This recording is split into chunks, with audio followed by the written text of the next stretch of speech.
Today we're going to talk about a pretty heavy topic, and I want to issue a trigger warning here at the outset. If you are an international adoptee or an adoptee domestically, there may be aspects of this conversation that are triggering for you. And also, if you have adopted internationally or domestically, you also may find that some of the topics we discussed today are triggering in a sense that it makes you start to deal with some of the systems that you may or may not have been complicit or colluded with, even without your knowledge at the time.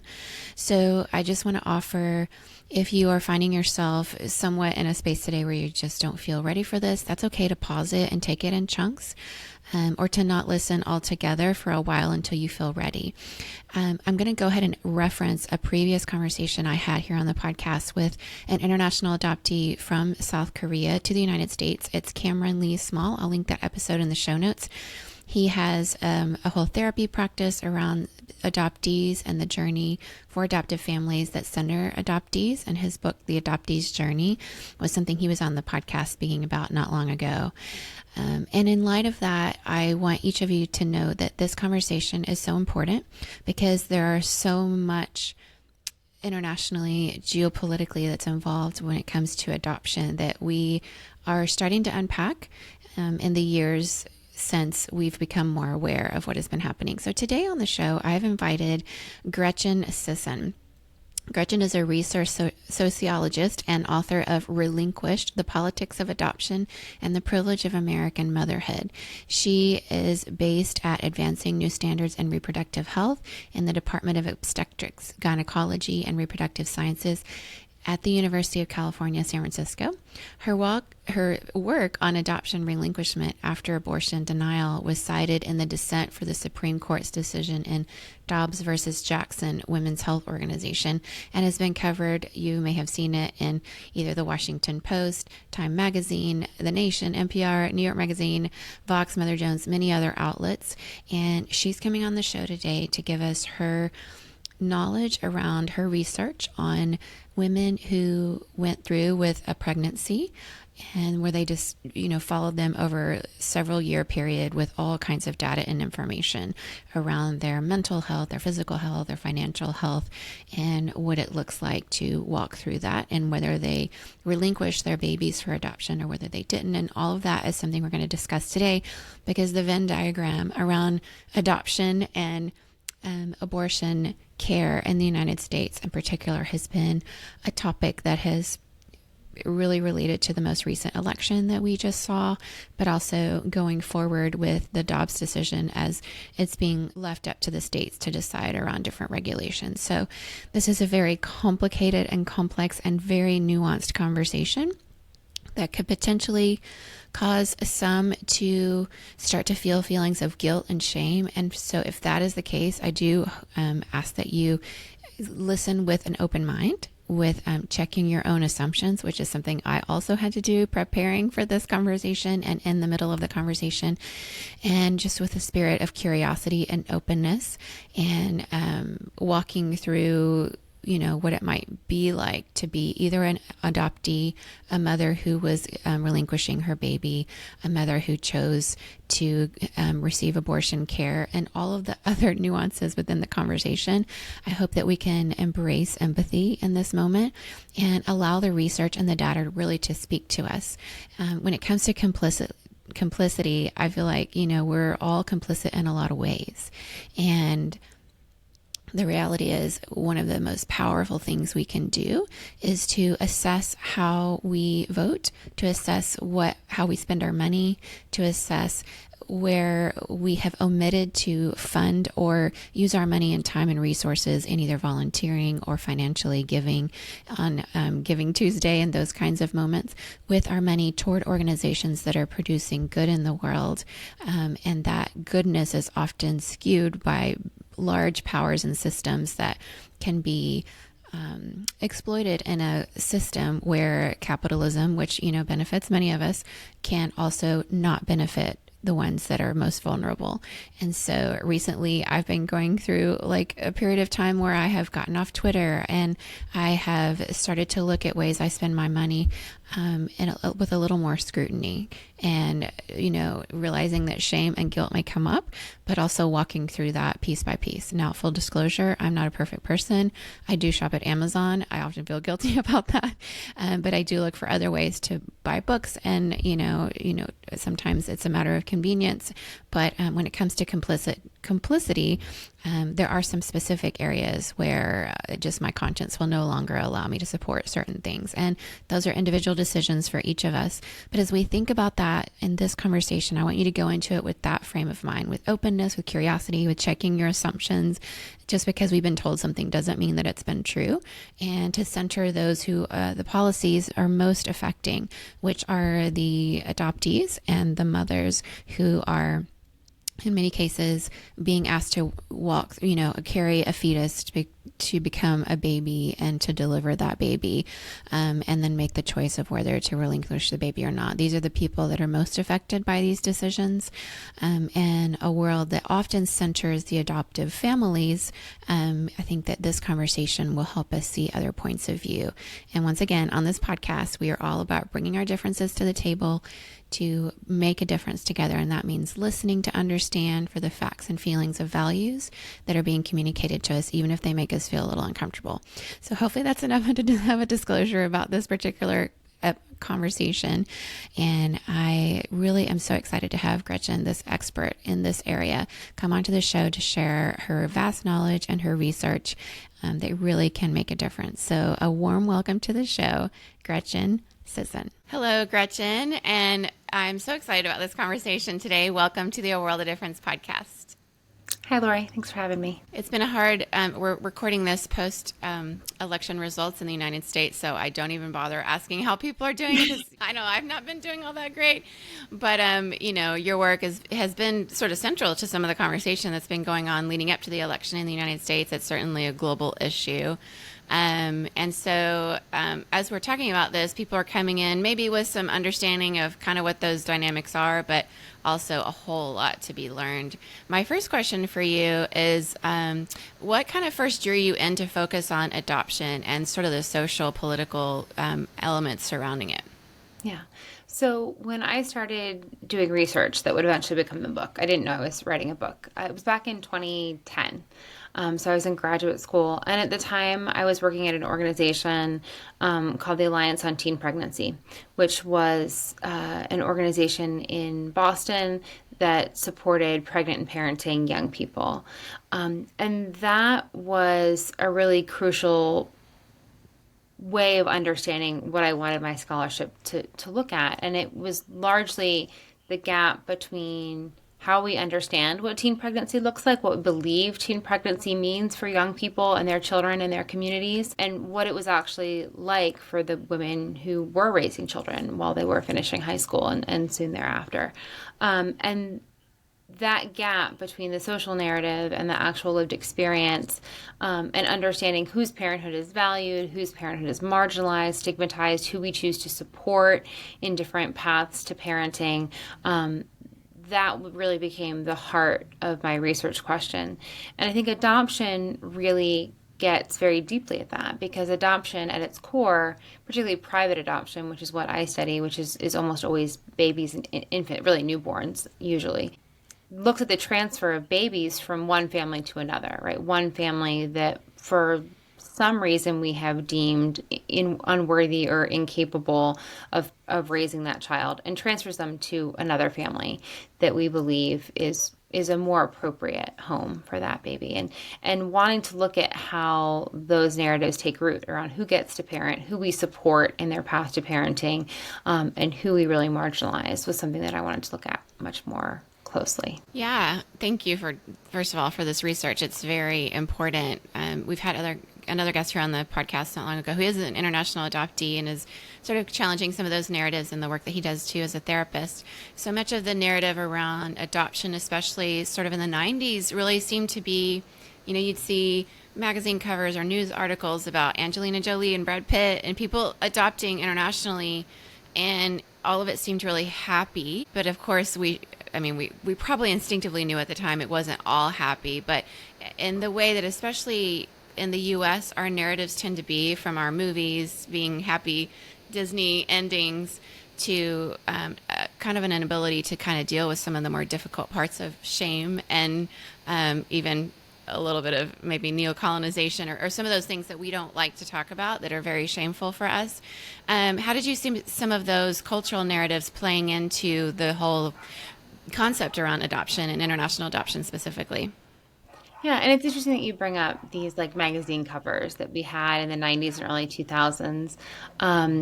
Because you had Angelina Jolie, Madonna, you had a lot of other high profile adoptive families. What's particularly interesting about Angelina Jolie's story is that she talked about her children as orphans, right? That they had been orphaned. I believe she specifically said by the AIDS epidemic in Africa. And then, of course, it turned out years later that her children weren't orphans. Her children had parents, but they had been separated from their children on the basis of poverty. They couldn't afford to care for these children, and they lost them to adoption. And I think that that is really telling because, as I talk about in the book, the families that are formed by adoption are always much more visible to us than the families that are separated by adoption. And my book really looks at the experience of birth families, first families, relinquishing families, families of origin, where the children come from, and why they're being separated from their children. In some cases, it's a function of parents terminating their own parental rights. In some cases, it's the state terminating parental rights. In some cases, it's these global geopolitical factors that lead to separation. But I really wanted to set my lens on those families of origin and understanding what led to their children being raised by other families. Yeah, no, it's so important. The parts of the story that aren't going to be on the front of People magazine, right, is so needed. And there have been certain countries who have over the years sort of changed their policies around international adoption. I know there are families, expat families overseas that I've known that have been in process with international adoption, and then the borders closed to that whole option and change. And then, people become aware along the way sometimes of children being trafficked for this purpose. For those who don't know that, I mean, I think some people may know a little bit about it. How would you explain kind of that situation that's been going on? Yeah. So the peak of international adoption into the United States was 2004. So this is something that grew really, really quickly through the 90s, peaked in 2004, and has fallen really dramatically since then, which means that a lot of these international adoptees into the United States are now adults. So that the peak of that big wave, and a lot of them are going back to their countries of origin, trying to find information about their families. And what they're discovering more and more is that they were often stolen and trafficked. You've seen this out of Korea. There's an incredible amount of information coming out about Korea adoptions. They have South Korea has their own Truth and Reconciliation Commission that has exposed what was happening in that country during the 90s and beyond. Guatemala, a lot of cases have come out about stolen children. Vietnam, and these were some of the top exporting countries into the United States. And then, of course, China with the removal of their one-child policy, and then they have recently closed their doors to international adoption as well, sort of looking back on that period with a fair amount of national shame for sending so many children abroad. And so international adoption and a lot of these are headlines that have come out just in the last year, right? Yeah. Countries that are closing their borders to international adoption. And then on the side of receiving countries, you have a number of Scandinavian countries that are saying we're no longer going to import children for international adoption, or they're looking at that much more deeply. And so I really think that we are at the end of international adoption. The numbers are already at or under 1,000 children coming into the United States every year for adoption. So it's already very, very low numbers compared to what it was at its peak. But I think that we're going to see that plummet even more dramatically now that they're closing. It does seem to be the case. There are these families, and In my mind, I'm picturing the millennial family who wants to do good in the world, and it's very Instagrammable. It's going to sound really judgy, my question. And a lot of people are very good hearted in this process, but haven't done maybe their own personal work of what it means to be anti racist, what it means to not be involved in anything that would kind of feel like a neo-colonization in any form. Sort of these white saviors is kind of the cliche, I guess, I'm trying to paint a picture of. And it comes from a good place, but you can have the best of intentions and still, cause harm. And I guess that's kind of the truth of anybody who goes into parenting, however that looks, because the joke is always, oh, our kids are going to end up in therapy for the ways we damage them. But, specifically with international adoption, you have these sometimes white suburbia families, or even maybe white families that are expats overseas. They might adopt from a place like Ethiopia, which seems to be really common. And I know that, some people have been given the advice, like, don't just adopt one if you're a white family, because then that one kid feels really othered. Make sure you adopt two, but then there's two. And so I would love your thoughts around some of those narratives that really got very much literally whitewashed to make it look this cute Christmas picture. And then these families, if they hadn't dealt with their racism, could say, well, I'm not racist. I adopted a black kid from Ethiopia. Look how good I am. So how have you seen those dynamics take place? Oh gosh, that is a really big question. And I think that this is why adoption is subject to so much bipartisan acclaim, right? This is why even in our super divided country, the Congressional Adoption Caucus in Washington remains our largest bipartisan bicameral caucus in the federal government, right? You have plenty of Republicans and plenty of Democrats that are signing on to the idea that adoption is a social good. And I think that what you're talking about, the idea of transracial adoption, kind of this post-racial bona fide, I think it is very real. And it appeals to these progressive ideas that we can choose our family, that love makes a family, that you don't need to look like people to have them be part of your family. All of these ideas that resonate with people on the political left are at the heart of adoption, and particularly transracial adoption. And you also have, as you mentioned, and I think it's true, people with good intentions wanting to help care for a child, and that's why they are pursuing adoption. And so what do you do with these good intent? What does that mean? What does that actually look like? What I always tell people, and this is a little bit tangential to your question, but I promise I'll circle back around.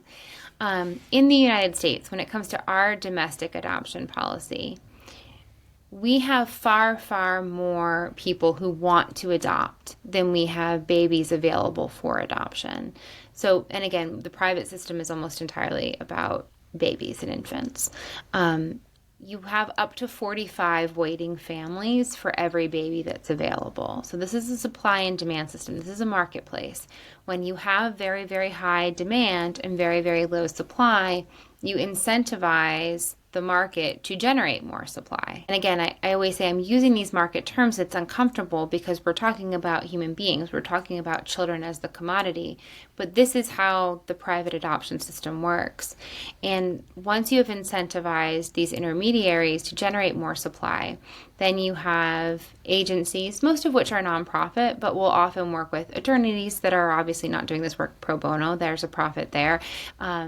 Advertising intermediaries, for-profit brokers that work in this adoption space, and they have a financial incentive to target vulnerable families for adoption, right? Vulnerable pregnant people, and to convince them that adoption is the better choice, because your customer base, your consumer base, it doesn't matter what their intentions are, right? They could be a deeply conservative evangelical family who wants to save and convert as many babies by adopting them. They could be anti-abortion people who believe that by adopting they're averting an abortion. Or it could be a really progressive family that maybe you have two same-sex parents who are turning to this over surrogacy because they can't afford surrogacy. Or maybe you have progressive people who just believe that we need more people to care about children and that this is the way that they want to do that. So you have all of the range of intentions, but the market system is largely indifferent to that, right? Because the demand is there regardless of the intentions that people are bringing to the space.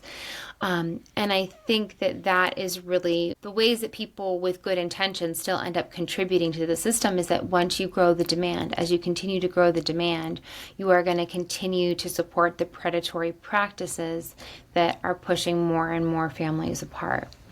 And I think that's really critical. But to get back to your question about transracial adoption and what it's accomplishing, there are not a lot of Black families that participate in the private adoption system as adopting parents.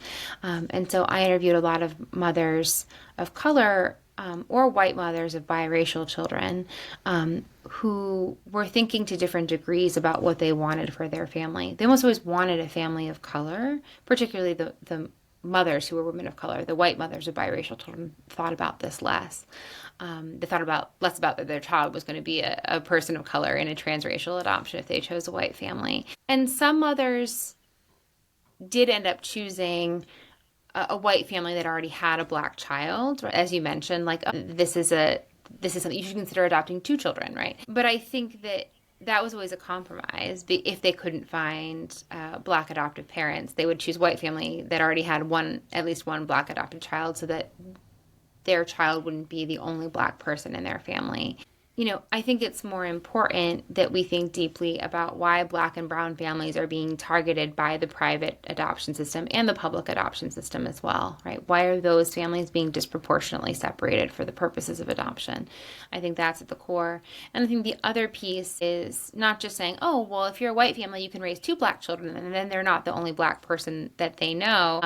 But what does your community look like? What does the school look like that those 2 children are going to be attending? Who are they surrounded by? How are you working to make sure that you're parenting them in a way that fully honors their whole racial and ethnic identity as they grow?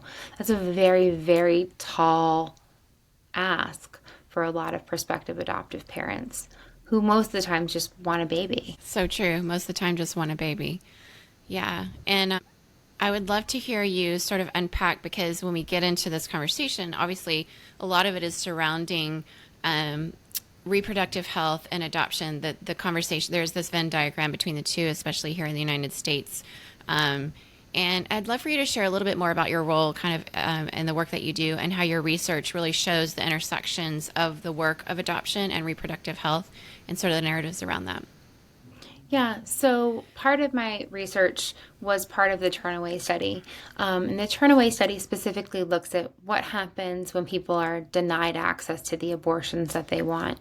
That project was led by my colleague Diana Green Foster. She has a book called The Turnaway Study, which is brilliant because we really followed these women for 5 years of their lives to understand what it looks like after people are denied the abortions that they want to have, and understanding the full impact that it has on their physical health, their mental and emotional health, their relationships with their older children, their relationships with their child that's born as a result of that pregnancy, what it means for their interpersonal relationships, their economic well-being long-term. So it's a very comprehensive picture of what that looks like. My piece was really looking at how women make decisions about adoption after they're denied access to abortion care. So of the women that we studied who were denied abortions, 91% of them ended up parenting the children to whom they gave birth as a result of that denial. So when you have this conservative idea that there are going to be so many babies available for adoption as a result of abortion bans, actually what you're going to see is far, far more women parenting children at a time in their lives that they didn't plan to parent another child, with a partner they didn't want to co-parent with, in circumstances that they did not choose to parent in. You're going to have much more of that than you're going to have adoption relinquishments. That was only about 9%. But at the same time, that 9% is a pretty big increase in the number of adoptions in this country. Only about half of 1% of all births are relinquished. So 9% of births after abortion denial, that's a significant increase, particularly given that the number of people who need and want abortions is so high, and the number of domestic adoptions is already so low that even if you take a really small proportion of that, it's still a significant increase in the number of adoptions. But again, because I would get a lot of reporters right after the Dobbs decision who would ask me, well, are adoption agencies going to be able to meet the demand? And I'm like, of course, this is a demand-driven system. When you Yeah. have 45 times the number of families that you do babies available, a 50% increase in the number of babies available is entirely manageable. And also, that question ignores the extent to which adoption agencies are often directly or by proxy part of the anti-abortion movement.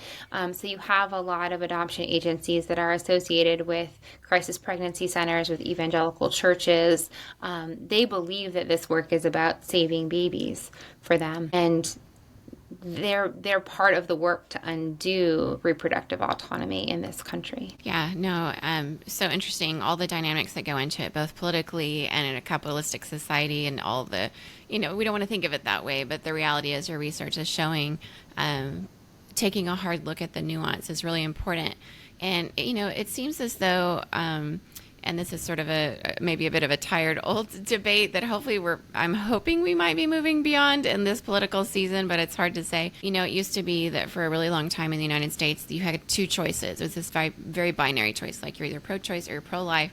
And the nuance was not able to be discussed because it was such a heated, hot topic that would cause a lot of anger between friends or at Thanksgiving tables or, whatever. And so, but when you do research like this, the nuance of what it has, the effects that it has on women who are typically mothers making these decisions about abortion, there's this, I guess, a cliche that was kind of thrown around for many years and maybe still is, that it's, the person getting an abortion is some teenage girl either in high school or college that just doesn't use birth control and wants to sleep around with a bunch of men, and then therefore just wants to use quote unquote abortion as birth control. Yeah.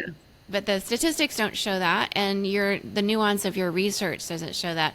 Were there any particular parts of the research that sort of surprised you as you were following these women for the 5 years after? Well, there were two. So my book is structured with chapters of analysis by me, and then I wanted to include the interview data in as pure form as I could share with readers. So they're edited quite a bit for continuity, for cohesiveness. I've taken myself out of them. But I wanted to share the actual full stories of these women in as much detail as I could. There are two stories that are included in my book that are women who were denied access to abortion and then ended up turning to adoption. One of them, they were both younger. They were both 19, 20 years old at the time of the pregnancy, and both found out that they were pregnant quite late. So that was why they weren't able to get an abortion. One of them at first wanted to parent the child, and then her partner kind of pushed her to try to get an abortion, and when she couldn't do that, she ended up turning to adoption. One of them really wanted to have an abortion, went to multiple clinics, kept getting sent from a different clinic. Oh, you're too far along for here, but go here. You're too far along for here, but go here, until finally the last clinic was like, you're going to have this baby. You cannot get an abortion at this point. And she turned to adoption as well because she didn't feel that she could parent. So you have both of these women who wanted something very different for this pregnancy and have ended up turning to adoption because they don't feel like they have any other options left to them at that point. Both of them got pregnant again within the 5 years of the study. And the first woman, Sophia, I call her in the book, Sophia, who had at first wanted to parent and then felt that that was impossible because her partner wasn't supporting, she ends up raising the child born from that second pregnancy. And Emily, who had wanted to have that abortion, went to clinic after clinic, gets an abortion right away as soon as she's pregnant. And I think that that's very telling, right? Neither one of them for a second considered adoption again with that second pregnancy. And I think that's a reflection of the ways that the adoption itself for both of their first pregnancies wasn't actually what they wanted. It was what they were left with when all the other options were sort of whittled away. And I believe it was Sophia who said, after that, I knew adoption was the best and only option I had. But if it's the only option you have, you don't have a choice, right? It's what you're left with. And that was what we saw for the vast majority of mothers, whether or not they considered whether or not they tried to get an abortion, adoption was what they were left with at the end of the day. They didn't have a path that made parenting feel possible, and they either couldn't or didn't want to have an abortion. Having lived in multiple countries, and a lot of our audience is in that category, and seeing the way family is, the concept of family in every society, as well as the government programs that exist or don't exist to support families. It's no kind of global secret that the United States is not doing well when it comes to maternity leave or paternity leave, or, all the government programs that would allow motherhood to be an option that was easier for women to choose, when, given this pregnancy that they didn't expect or really don't want. And so as you've looked at sort of a geopolitical situation and your understanding of being an American, how could we explain this in a way that maybe that's a new conversation for some people? How do programs like, corporations having maternity leave, or maybe something government mandated, how could that kind of thing, or even paid childcare, play into this situation? I mean, that would be huge, right? Most of the mothers that I interviewed were relinquishing their children because of money, or because of something that was a proxy for money, right? Maybe it was housing, but they couldn't afford a different living environment. They couldn't afford a security deposit on a new apartment. And they would frame it in different ways. Like, I didn't feel like my boyfriend, I was in an abusive relationship, and I didn't want to bring a baby back to that apartment with that partner, and I couldn't afford rent on my own, right? That they were reliant on an abusive partner, and that was why they were relinquishing. But money can solve that. Not for every woman in an abusive relationship, but it can help. It can make it easier to leave and to find a way forward. And I don't want to minimize all the complexity that goes into violent relationships, but money was almost always a factor in some way, if not the sole determining factor. When we look at aggregate data on adoption, most relinquishing mothers have personal income of less than $5,000 a year. This doesn't mean that all of them are living in chronic poverty. Some of them are, for sure. But for a lot of them, maybe they were younger, they were still receiving support from their parents, and their parents weren't going to support them. Maybe they were with a partner that they didn't want to be with longer term. And a lot of them were in these tenuous housing situations. They couldn't afford childcare. They needed food assistance. And all of these pieces that create a credible social safety net would go a long way towards keeping these families together. Many of them had jobs, but they weren't living wage jobs, right? They were hourly jobs that they would not have had. It wasn't even that they needed paid maternity leave. They just needed to know that they were going to have a job to go back to, right? And they couldn't count on that after the baby was born. And so I think you see a lot of the ways that these mothers were just falling through the cracks of the places that we really fail to care for children and families in this country. And I think it's really important to know countries that have the better social safety nets do not have domestic adoption the same way that we do in the United States.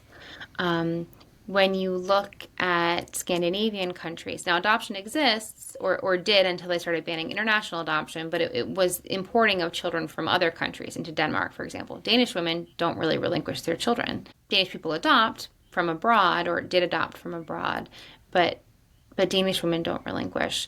Icelandic women don't relinquish. If you look in Iceland, they are talking numbers of adoptions in the single digits each year, as opposed to our 20,000 or so. Now, Iceland's a much smaller country, but even when you control for population size, you're talking about a literal handful of cases that are happening in some of these countries, as opposed to tens of thousands with an industry built on top of that type of family separation.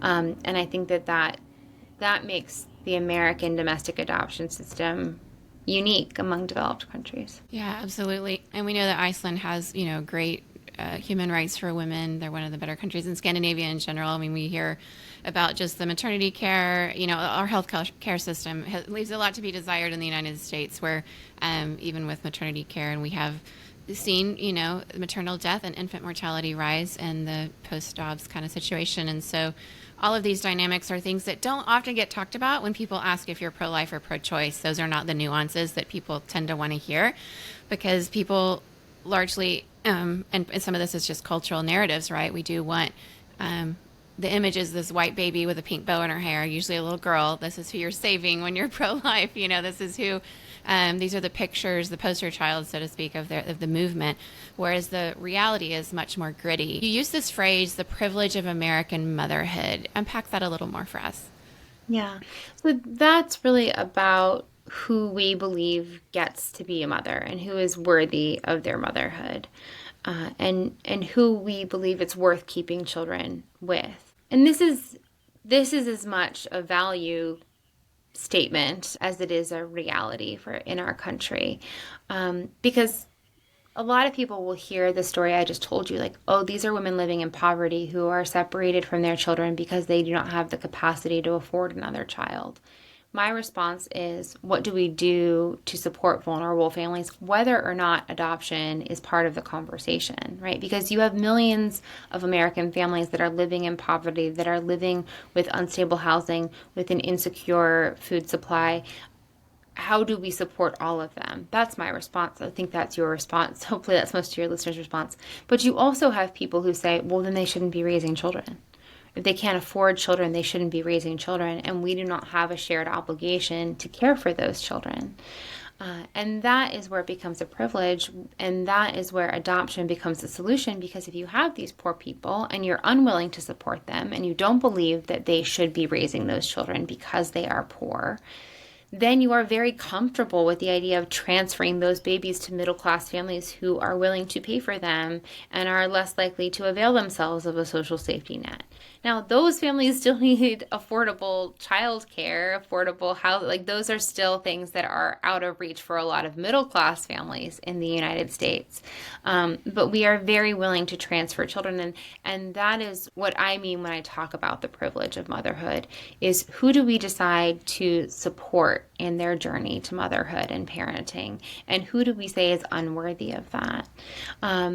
You see this in play out in our policy in a number of different ways, separate from adoption. So you have more and more private insurance companies that will pay for infertility treatments, not robustly, not comprehensively, but to some extent. In several states, you now have insurance companies that are required to cover infertility treatments. But they always exempt their state-based Medicaid programs from doing that. So here in California, your private insurance might be required to cover infertility treatments, but our public Medi-Cal program isn't. So you have this tiered caste-based system where if you can afford private insurance, your infertility treatment will be covered. But if you can't afford private insurance, the state does not consider that your right to access that treatment, to think about how you're going to be building your family. And so that's another way of privileging who gets access to parenting at all, let alone who gets supported after the fact. Yeah, I didn't know that. That's very interesting. And, there does seem to be this, big, like you said, push for adoption in certain circles as a response to the pro-life movement. And then at the same time, it is so interesting how a narrative didn't get pushed or even largely talked about, where families who saw a woman struggling and needing to give up a child would just support her, offer to babysit, maybe offer to pay her rent, bring her groceries, and take that route. What do you think are some of the additional reasons we have not chosen that as a larger narrative in our culture? So we don't value the work of caring for children outside of the context of parenting in this country. And I think that that's really important. We always need more people to care for children in our country. We don't necessarily need more people who want to adopt babies or older children. A lot of people now engage with the foster care system as a less expensive way of adopting, rather than as a way of supporting a family in crisis and helping work towards reunification and the return of those children to their family. We don't have a concept for supporting a family or supporting children outside of the legally established relationship of parent and child. And I think that that is really important. You'll see adoptive families raising money on GoFundMe or, somewhere to cover adoption expenses. But if you see a mother who is struggling, she's not setting up a GoFundMe for groceries, right? Like that we don't recognize, like, this family needs support here and we're going to help them have what they need to be safe and healthy and together. But we are going to help support this family with their expenses to adopt someone else's child. And I think that that's really interesting, who we choose, what we choose to value, both in the work that we do to care for children and the way we direct our resources to care for families. Yeah, I guess that's where you kind of see the intersection of class and race and gender and all the narratives we have coming together in that whole scenario.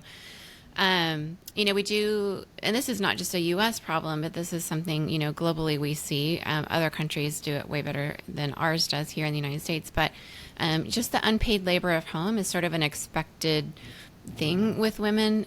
We also expect women to volunteer at the PTA for free at their church or, whatever faith community. We see a lot of women doing unpaid labor that's very, very expected, which, for a single mom in particular, if she was going to choose to, allow a fetus to grow into a baby and raise that baby, would be a significant ask. But it is so much a part of the narrative, it seems like, where we would rather, fund the GoFundMe t-shirts to adopt someone's baby, as opposed to really helping with programs or with our own financial contributions. So how do you see the unpaid labor of home narrative and expecting moms to do all the things playing into this? Well, I mean, most of the mothers I interviewed, like they couldn't even get that far, right? They couldn't even think that far ahead as far as what that would be like. But I do think it's real, because you have these institutions that are really contingent on the unpaid labor of women and mothers in order to function, which just goes again back to why we choose to make motherhood a privilege rather than something that's more accessible to other families. That we want to believe that you have to have this sort of middle class stability in order to be a good parent, because being a good parent doesn't just mean loving and caring for your children and helping them grow and thrive. It also means you need to show up at the PTA and the church function and the Girl Scout troop meeting, and that you need to be able to chauffeur them around town for 15 different after school activities. But this is also part of the persuasiveness of adoption. So with one of my colleagues, Jessica Harrison, we did an analysis of the quote, Dear Birth Mother letters that prospective adoptive parents write on adoption websites. So these are profiles that they put together, people who are hoping to adopt, that are then shared with pregnant women who are considering adoption or who are in contact with adoption agencies. And these letters, these profiles, lean into these very normative ideas of what middle class families should be. So here is our gorgeous suburban home. It's in a nice neighborhood. We have these excellent public schools. We walk to the farmers market, every weekend. Here are our parents who can't wait to be grandparents, our siblings who can't wait to be aunts and uncles. Here's all of us on a family vacation. And usually there's an expression that the prospective adoptive mother intends to be a stay-at-home mother, or talk about her job and how flexible it is, how it will allow her to make room in her life for this child going forward. And when you're a pregnant person who is talking with an adoption agency because you're in a vulnerable place, they're probably doing it because they don't have the financial resources. They don't have the support from their own parents or their own family to raise this child. They don't feel like they have safe and secure housing. And so the profiles speak directly to that, right? Like, I'm thinking about relinquishing this child because my own parents have said they're not gonna support me if I bring this baby home. In this letter, this couple is talking about how their parents can't wait to be grandparents, how excited they're going to be, right? Here's our pictures of Sunday dinner all together. And so that is not just about what we value as a culture. It's also a way of convincing vulnerable pregnant people that adoption is what their child needs, right? Who else?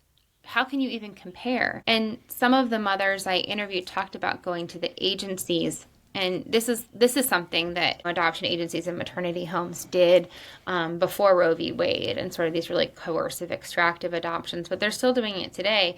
Well, they'll give mothers a piece of paper, and they'll say, make a list of all the things an adoptive family could give your child. Make a list of all the things you can give your child, and you have the home and the siblings and the cousins and the supportive grandparents, the farmer's market and the pool in the backyard and the family vacations on one side. And they're like, all you can give your baby is love, right? And that's not enough. That's not enough. Anybody can love your child. And it's this diminishment of what mothers can give their child even in more dire circumstances. There's no value placed on, the creativity or the scrappiness that comes from having to make it work, having to pull it together. There's no value placed on that biological connection, that familial bond, and the connection to their broader family of origin that they can give them. And I'm not trying to romanticize what it means to parent in poverty in the United States. That's definitely not what I'm doing.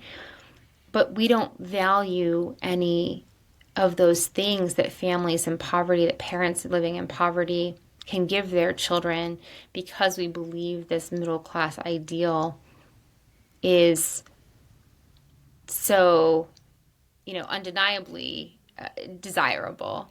And part of that is because our social systems rely on the work that those mothers are able to do beyond caring for their children. Yeah.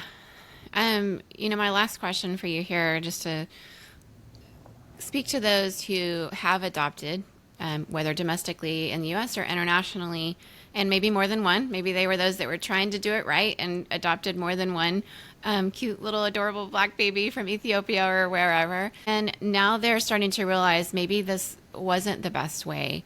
And they're sort of, I don't know, maybe guilt-ridden. Maybe there's a lot of shame. There could be a lot of feelings around that. Like, what would you say as a call to action for people in that situation and how to move forward? I think that the best thing that adoptive parents can do at any point in adoption is to truly make space and listen to their child and make it about what that child needs. And I'm using the word child as in parent child, but recognizing that adoptees grow up, right? You're not necessarily just talking about a baby or a young person, right? That you might be talking about a teenager or obviously an adult. And what people are going to need from their relationships with their adoptive parents are going to change a lot as they grow. What they're going to need for their understanding of themselves is going to change a lot as they grow. And I think the best thing adoptive parents can do is make space for the full range of what their child needs, which might be a connection to their biological family, might be help negotiating a relationship with their biological family where they want to have a relationship with their mother or their biological siblings. But that can be hard, right? Because they're probably trying to form these relationships across class lines after the adoption, with geographic distance, across international borders for international adoptees, some with language barriers, right? That requires a lot of support. And a lot of adoptees are let down by reunions because everybody's bringing a lot of trauma to those relationships as well. And I think making space for the relationships that they want, doing your best to make those relationships possible, giving them space to grieve if they are not possible. I think that those are going to require a lot of work to help and a lot of adoptive parents get really defensive, possessive of their child, and recognizing the need to put that all aside and knowing that what is best for your child should always be at the core of an adoption. Well said. Yeah. There's a lot to unpack in families that are facing this with the best of intentions that may be, willing to face the hard conversations. And that's very brave and it's very courageous. And so I really hope that as people listen to this, that we can, feel those feelings and walk through the shame together. And that, there's no perfect situation. I know women in particular face a lot of, narratives that they need to be perfect, especially when it comes to mothers. But this is a way people can make a difference for their child and for the society at large. I'm going to have you on our Patreon to ask you a question there in just a bit. But as we close out here, I'd love for you to tell people how they can find you and more of your work as you go forward. So I'm on Instagram at Gretchen.Sisson. I am still on Twitter, but probably won't be for very long in this new day and age. But Instagram is it. I'm not going anywhere there, so that's probably the best way to connect. And then the book is Relinquished: The Politics of Adoption and the Privilege of American Motherhood. And I hope to continue the conversation with folks who are interested. Thanks, Gretchen. It's been great to have you on. Thanks, Lori. This conversation really helped me understand so many things that I didn't really understand before, both in the aspects where Gretchen talked about the bipartisan nature of what's going on, both Democrats and Republicans in the United States government really coming together and partnering in a way that may or may not be super helpful to adoptees and to mothers who are being asked to carry a pregnancy from the early stages of just finding out someone is pregnant, from a fetus growing into a baby, and then onward into all of the ramifications of a decision like that, financially, mental health wise, physically, the future of her own career, ability to pay bills, whether she needs to stay in a relationship where she is experiencing intimate partner violence, or so many other nuanced parts of the conversation. And so for those of us who are making decisions about how we vote, making decisions about how we speak to our own representatives in the United States, whether we should give a call to somebody that is our senator or our representative in the House of Representatives, or when it comes to state decisions after in the post-Dobbs world in the United States, whether we should be reaching out to those in our state government that are voting on laws about reproductive care, and also when it comes to adoption, the amount of tax credit given, like Gretchen mentioned. Those were parts of the conversation that really were light bulbs for me. And so especially after our conversation we had here on the podcast with Cameron Lee Small, and knowing many people who, like she said, have grown up after 2004 when adoption started to go down. And, over time, we started to see countries close their borders to international adoption in various ways. What China has walked through, what we're seeing happen in Scandinavia, and places closing their doors to international adoption arriving in their country. And then also places like China, closing to sending their babies abroad to be relinquished. And then issues going on with, trafficking and all of that in the midst of it, as well as, situations in South Korea and Guatemala, like she mentioned. This is a global conversation and not an easy one. It's very fraught with both shame and guilt and complicity and collusion, even when that was not necessarily known at the time, and when understanding what you were doing felt more like helping. But for those of us who have worked in international relief and development, we often know that helping can hurt sometimes, and that isn't a good thing. I don't mean that in a way where I condone it, where somebody says, well, sometimes helping just hurts, and that sort of is a blanket statement to say you should just be happy with the help that I give. That's not what I mean at all. I mean, if helping does hurt, then we need to relook at it, and we need to center the people that are being helped. We need to gather those together and say, tell me about your experience. And we really listen deeply for those facts and feelings and values, even if it means we don't get to help in the way that we wanted to. And there's no shortage of things that have been written about white saviors. Those of us who have been working in international relief and development have had to, deal with the nuance of what that looks like and ask ourselves some really hard questions.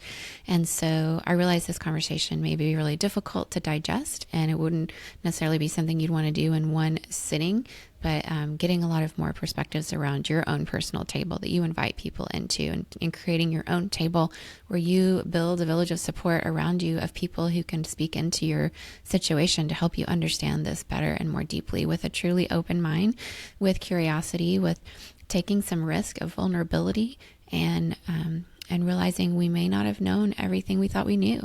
And that really is the point of our podcast here, is that we don't all have all the information in our own particular brains. We have these filters, and these filters are created by our own personalities, the cultures we grew up in, the languages that we speak, the mother tongue that we learned as babies, and all of our experiences of growing up in our little corners of the world with the bodies that we are in. And that means whatever gender we are, and what our race is, and our socioeconomic status, and how that was perceived in each different culture that we lived in.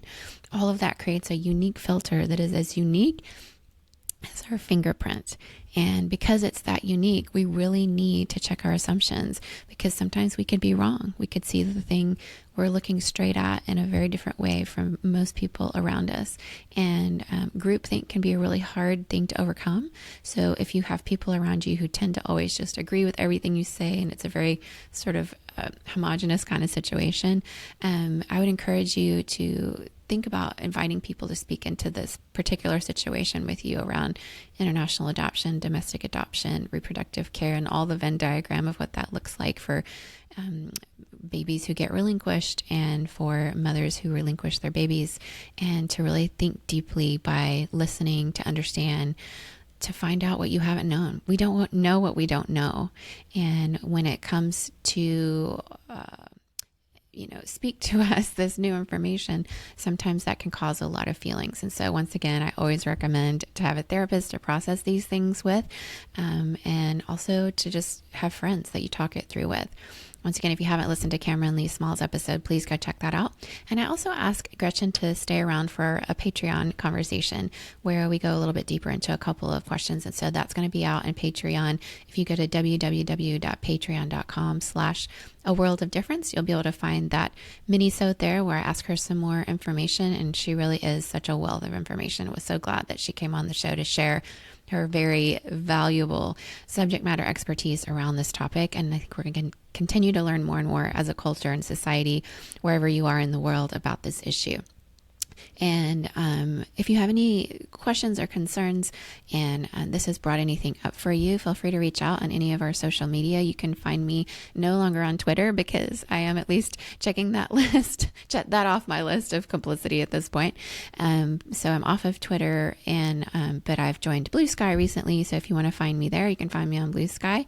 And also I'm on Threads, so which is the same account as Instagram. So it's at Lori Adams Brown. So either on Threads or Instagram, I'm there. And then on the podcast, it's aworldof.difference for both Instagram and Threads.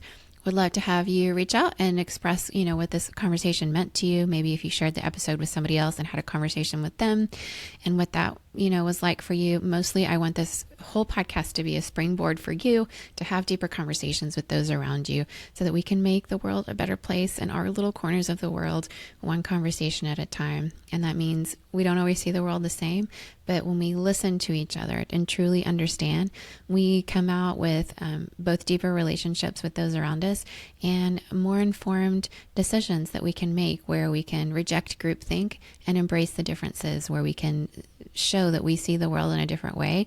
And that's a good thing. We need each other to make the best decisions possible for ourselves, for our families, for our workplaces, for our faith spaces, for our governments, and our societies around the world as a whole. So thank you for joining in today. As always, I know that it's been a difficult season for many of you wherever you are. And I just always encourage you to both take a deep breath and maybe do that a few more times and just know that you matter, your voice matters, and you deserve to heal if you've gone through any sort of trauma, and you deserve to have good relationships in your life. And that really starts with you taking care of yourself. And I hope that you find ways to do that in the next few days. And that as you do that, that well of just joy and vibrancy inside you will spill out to those around you, and that you will be able to make a difference in that way because you matter and all those around you matter too. So keep making a difference wherever you are.